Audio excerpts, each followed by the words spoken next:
ধৃত দেবরাজ চক্রবর্তীর পুলিশি হেফাজতের মেয়াদ আরো বাড়িয়েছে বারাসাত আদালত। কথা বলবো আমাদের প্রতিনিধি সমীরণ পাল রয়েছেন আমাদের সঙ্গে। সমীরণ, কথা বলবো আমাদের প্রতিনিধির সঙ্গে। অভিষেক ঘনিষ্ঠ তৃণমূল নেতা এবং বিধাননগর পুরসভার প্রাক্তন কাউন্সিলরকে আরো 6 দিন পুলিশ হেফাজতের নির্দেশ দিল বারাসাত আদালত।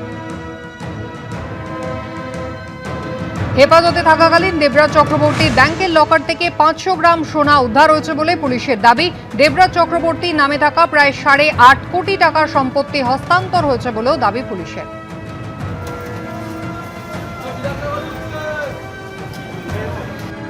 ওনার কনস্ট্রাকটিভ পজিশন থেকে বোধহয় 500 গ্রামের উপর সোনা রিকভার হয়েছে। আরো অনেক অ্যাসেটস রয়েছে। আমরা আজকে 8.5 কোটি টাকার সম্পত্তি ট্রান্সফারের হিসেব দিলাম কোর্টকে। যারা এতদিন কিছু বলতে পারতেন না তারা পরপর আসছেন, বলছেন, এবং এই কারণে আমরা আরো পিসি পিরিয়ড চেয়েছিলাম। তো কোর্ট আরো 6 দিনের পিসি পিরিয়ড দিলেন, অর্থাৎ মোট মিলিয়ে 13 দিন টোটাল পিসি পিরিয়ড হবে।